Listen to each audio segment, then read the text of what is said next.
It's the biggest war effort in the history of the world. More tanks, more planes, more men. They forgot to send women! All of them united with one single purpose: to drive the Nazi armies into the ground. Everywhere the once mighty Wehrmacht is pushed back or destroyed. All right, that's enough. Cut it, Private. So I guess you boys can go home now. All I need to beat the Krauts is a couple of them big white arrows. I don't know what war that film was about, but it ain't my war. Our war. Our Huns are far from beat. For every Kraut Tiger we take down, we lose 10 Shermans. Their SS are battle-hardened fanatics with more combat experience than any of you boys. If we're gonna beat them, you gotta learn. Hey, see that? You never go where the enemy expects you. You gotta adapt to your terrain. If that don't work, you gotta adapt the terrain to you. Tanks and infantry together, combined arms, using your environment. That's key. What you gotta learn is, ain't no such thing as buildings, no such thing as trees or fences. It's all cover. Yours and his. Now, see those boys? See them leapfrog? Yeah, they knew what the hell they were doing. And as soon as the Krauts draw a bead, you hunker down.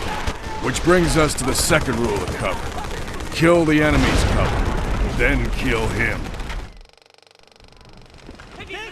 One skill you must learn is how to read a battlefield. To identify the key positions. Figure out how to take them and hold them. It might be a crossroad that cuts the enemy's supply lines. Cut off his fuel and you'll weaken his armor. Read your battle. Read it, know it, and shape it to your needs. Leaving him with just one choice. The only choice left of desperate men. To advance at all costs. To die. Welcome to hell, boys.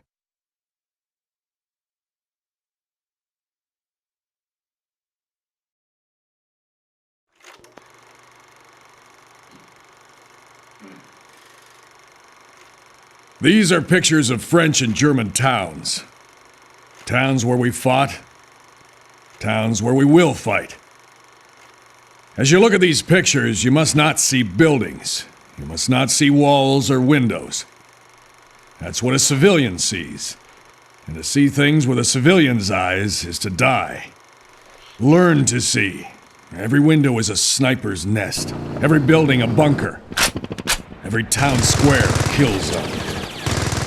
Gentlemen, this war is like no other the world has ever seen. If we are to prevail out there, you must learn how to fight and win the urban battle. There are no walls, gentlemen. There are only obstacles. And we can blow right through them. Now, this is a kill zone. 2 or more squads positioned with supporting arcs of fire. It is devastating. See? A perfect MG nest. Don't worry about the walls. The French will make more. But you must have your kill zone. And snipers. Snipers think the towns were made for snipers. Find them a nice high window with good sight lines, and the Krauts will shy up quick. Now the enemy will be using many of these same tactics against you. So let's talk about blowing them the hell out of there. The key thing in building assault is to keep the target pinned down. Put an MG on them. They can't hit the assault troops. You gotta move in pretty close. Flamethrowers are highly effective here too. Krauts might like their sausage, but they sure hate to sizzle. Now, if these gentle methods aren't getting the job done, your airborne boys pack 16 pounds of C4 in a satchel charge.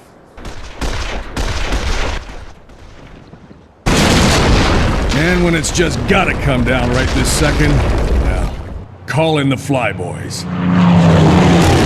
So remember, men, urban warfare is not the same fight. There is no wall we cannot blow. There is no obstacle we cannot overcome. We will shape the battlefield to our needs and desires, and we will have victory.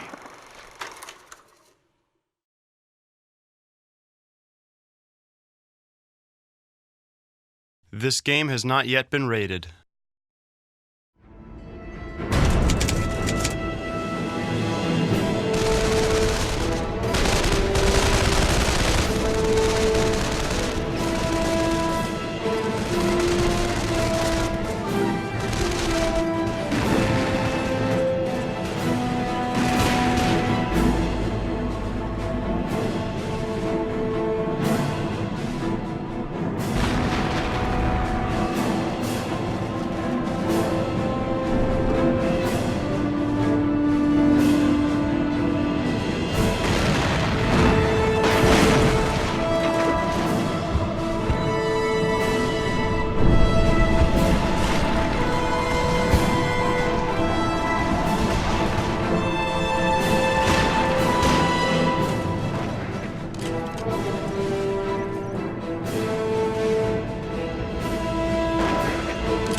This game has not yet been rated.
This game has not yet been rated.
Rated M for mature.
On me. All right, staggered column. Watch your arcs and keep your spacing.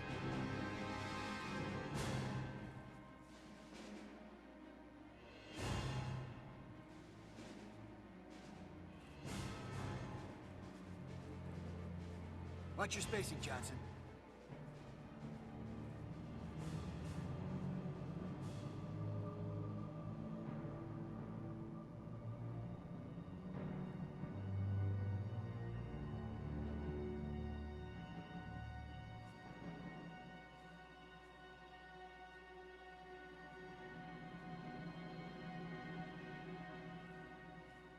Looks like this place took a beating. We're getting close. Keep it moving, keep it quiet.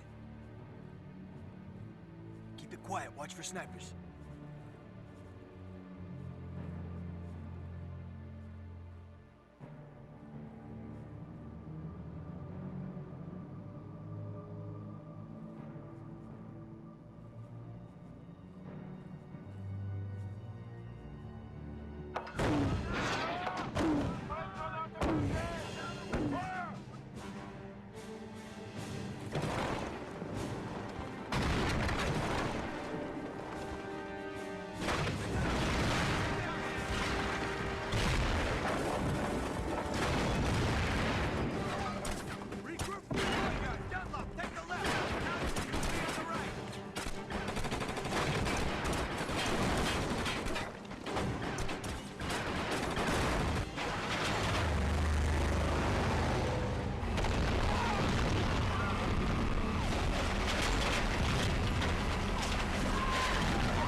Nice work, man, but don't get too comfortable. The crowds know we're here now. We ain't seen nothing yet.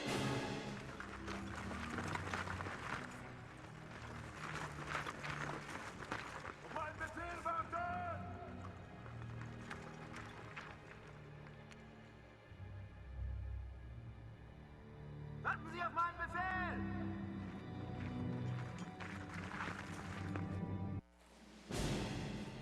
Abel, keep the left flank covered!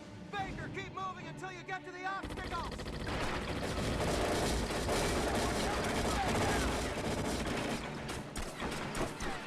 Take cover!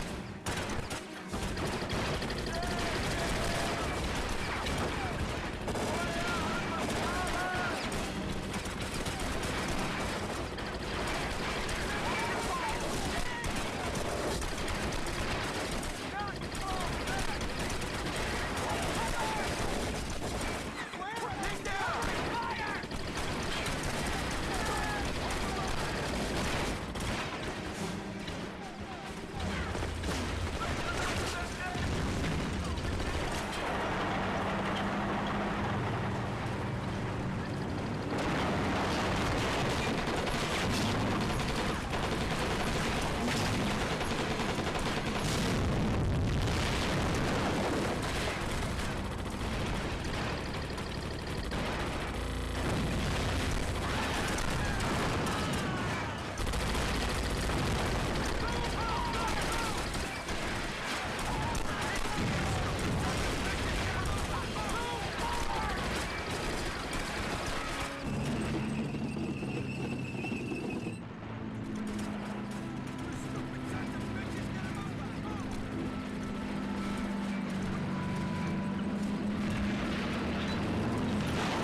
Working with NVIDIA on the way it's meant to be played program has been great. They have great tools to really get deep down and tell us, how we can really, make the game pop out so that we can really experience, the game with, lots of color, lots of performance when running on NVIDIA hardware. One of the goals when we started Company Heroes was really to sort of marry action and strategy. And we've done a lot of work to make sure that, first and foremost, our game is dynamic. It's intense. When you're seeing our game playing and you're seeing like a Sherman tank, roll into the battlefield, you're going to see it blow up our buildings. Artillery is just going to level the landscape. For every action, we want an explosive reaction for the player. Nothing will be sort of boring and mundane for the player. Everything sort of like over the top, cinematic intensity is our goal. So when we started talking about our story, we decided to focus on Able Company, which is essentially a fictitious company that allows us to sort of trace the journey from Omaha Beach all the way down to the closing of the Falaise Pocket and allow the players to sort of experience as many of the different and key battles that happened during the Normandy campaign. We took the World War II setting, but we really wanted to bring it so you have these real soldiers. They're reacting within real environments, so you get a much more tangible experience, like connected to what's happening. Powering Company Heroes is the Essence engine, and this is a brand new in-house engine that we designed from the ground up to really allow us to bring sort of a next generation style of gameplay to the RTS genre. We really wanted to craft a sort of really compelling cinematic experience and really sort of bring that sort of level of cinematic intensity you've seen in Saving Private Ryan and Band of Brothers. We've built several RTSs in the past, and we had an idea of where we wanted to go to to not only improve the gameplay, but the experience that you get. It's really exciting to see NVIDIA working with Havok to bring physics to the GPU so that you can be taking another evolutionary step in the amount of detail that you can be bringing to games. Not only do things blow up really prettily, but there's also like a cascading set of sort of physical reactions that happen in the game world. Graphics are on par with a first-person shooter. Like you can get right in close on your soldiers and see all the nice normal map details you expect to see from first-person shooter. And what this does allows us to create a really cinematic and very immersive experience that up until now in RTS genre you haven't really seen. Our implementation, following NVIDIA's extended HD, really allows us to take all the details in the world and get a really sharp image of what's happening. You can zoom right into the characters and see the faces, but with extended HD you can get all that quality when you're looking out from default camera. You get all the details of what the soldiers are doing as they're moving their rifles around. All that detail really pops out when you get to those extremely high resolutions. It's really exciting to get to almost that film quality resolution. We're able to have these dusky mornings. We're able to have bright sunlight as they move by trees. The trees cast not only a sharp shadow from the sun, but also a kind of a dim shadow. So you really get an idea of how they're moving through the world. And our characters have thousands of animations, and they'll be diving into craters, and they'll be rolling around on the ground, they'll be hunching down, but they'll be scanning around. And all these little bits of behavior as you're watching the game really kind of bring out what the battlefield is all about. What we've done is really paid attention to the detail. And we've done a lot of research. We've had subject matter experts actually sort of advise us in terms of how these tanks actually move, how the soldiers actually move through the battlefields. If you look at our Sherman tank, most players will say that's a pretty good looking tank, but it's actually accurately modeled, not just in terms of how it looks, in terms of the number of the detail that you actually see on the model, but inside the game engine, yeah, it's actually modeled using the proper armor characteristics for the Sherman. We didn't want to make it so that you needed to know everything about World War II to play our game. However, if you want to find out all those little details and sort of make sure that we're authentic, you'll notice that our game is fully authentic. But more importantly, we really try to incorporate a lot of gameplay into the Essence engine. This is why we focus on a fully destroyable environment, so everything you see on screen can be destroyed. Urban combat is probably one of the coolest aspects of Company Heroes, and this is basically where the Essence engine really shines. Because not only do we have a fully destroyable environment, which means you'll be able to create craters from the streets and do all this really cool stuff, but our buildings actually allow you to destroy different sections of the building as you're sort of engaging in combat. So if you have a sniper inside the bell tower, you can actually target the bell tower and basically blow the sniper out of the bell tower. Instead of using choke points like a lot of other RTSs have, our urban environments are basically fully open for the players to exploit. So tanks can crush through walls, so means you can flank around enemy positions. Squads inside of buildings, we actually try to pick proper firing positions from the windows, and if there's no windows, you can actually blow a hole through the wall, and actually your squads will actually automatically react to that and take up proper firing positions. AI is a really important aspect of a real-time strategy game, and we spent better part of a year sort of perfecting what we call our squad AI. You're going to see units actually behave and react like the real soldiers do. They're fully aware of their environment. And where this really shines is, again, you've seen the squad moving up the road, they're scanning for targets, and the minute combat happens, they know they can hide in craters, they know they can jump behind walls, they know they can take cover behind wrecks. On the one hand, our squad AI not only makes the game look that much more dynamic and that much more sort of immersive, but it also allows the player to start focusing on making tactical and battlefield decisions and not necessarily micromanaging their troops. Each of the weapons in our game serve unique characteristics and unique properties. And what we've done is try to make sure that each of those weapons has a unique sort of gameplay characteristic. So for example, flamethrowers are probably one of my favorite weapons in the game. When you're trying to deal with troops inside of buildings, you basically have a number of options to you. You can try to use your bazooka or artillery or even mortars to try to actually blow up the building and actually make it collapse. But what that does is you're denying yourself the ability to actually garrison and make use of the building in the sort of an offensive capability. The flamethrower allows you to essentially cause the guys inside of the building to actually flee in panic as their comrades are all being burnt alive, and basically leaves the building intact. So it's a really good example of how we're trying to use weapons and give them sort of unique characteristics to actually give the player sort of a toolbox of tactical options.